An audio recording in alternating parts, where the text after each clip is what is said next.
అధ్యక్ష ఇదే నిండు అసెంబ్లీ సభలో ఈ స్థానంలో కేసీఆర్ గారు ముఖ్యమంత్రి హోదాలో ప్రత్యేక తెలంగాణ రాష్ట్రం ఇచ్చింది శ్రీమతి సోనియా గాంధీ గారే. చరిత్రను ఎవరు కూడా మార్చలేరు.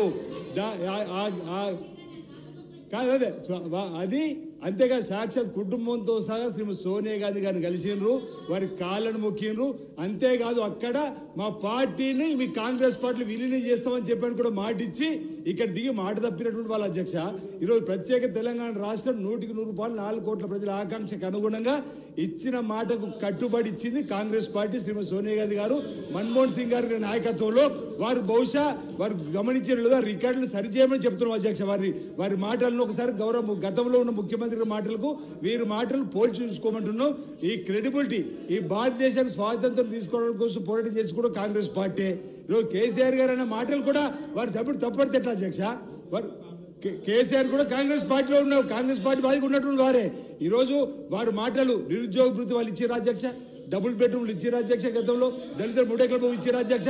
ఈరోజు గవర్నర్ గారి ప్రసంగం అద్భుతంగా ఉంది, అన్నాడు గవర్నర్ ప్రసంగం అద్భుతంగా ఉంది. వాళ్ళేదో రైతులు రుణమాఫీ చేసినట్టు మీరు రుణమాఫీ ఏదంటారు.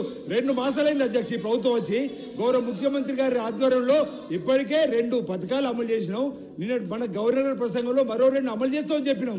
ఈరోజు 500 రూపాయలకి సిలిండర్ ఇస్తామన్నాము, ఈరోజు 200 యూనిట్ల కరెంట్ ఇవ్వబోతున్నాము. ఇవన్నీ కూడా ప్రజలు కాంగ్రెస్ పార్టీ చేరుతో చెప్పి భయంతో ఈరోజు ఈ విధంగా మాట్లాడుతుందో బరోడు కదా అధ్యక్ష. పల్లరాజేశ్వరరెడ్డి గారు ఇవాళ పల్లరాజేశ్వరరెడ్డి గారు గవర్నర్ ప్రసంగం పైనే మాట్లాడండి. అవును అధ్యక్ష, దాని మీద మాట్లాడుతున్నాం అధ్యక్ష. వాళ్ళు మాట్లాడినప్పుడు మీరు విన్నారు అధ్యక్ష.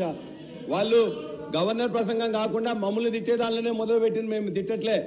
ఇండస్ట్రీలో ఏం చేస్తున్నాం, వ్యవసాయంలో ఏం చేసినాం, మీరు ఏం చేయాలని చెప్పినాం తప్ప మేమేమలే. తెలంగాణ తెచ్చుకున్న వాస్తవాన్ని కూడా చెప్పకపోతే ఎట్లా అధ్యక్ష? తెలంగాణ తెచ్చుకున్నది కాంగ్రెస్ పార్టీ. ఆ రోజు అందులో ఉంటే భాగస్వామి ఉండొచ్చు, కానీ కేసీఆర్ గారు తెచ్చింది. చివరికి అధ్యక్ష మార్పు మార్పు అని అంటున్నారు అధ్యక్ష. మార్పు మార్పు అని అన్నారు, కరెక్టే. మేమేమనుకుంటున్నాం, మొన్ననే అగ్రికల్చర్ యూనివర్సిటీలో విద్యార్థులందరి మీద కూడా మొత్తం మీద కూడా వాళ్ళు ఏమన్నారు, 100 ఎకరాలు భూమి కేటాయిస్తున్నట్టే పర్వాలేదు, 100 ఎకరాలు కేటాయిస్తున్నంటే మెడిసినల్ ప్లాంట్స్ ఉన్నాయి కాబట్టి కొద్దిగా ఇది కాకుండా వేరే దగ్గర కేటాయించండి అని చెప్తే అక్కడ మొత్తం కూడా వాళ్ళందరినీ కూడా సిగబెట్టి మొత్తం కూడా పోలీసు వాళ్ళు గుంజుకుపోయింది. మీరు అందరు కూడా చూశారు.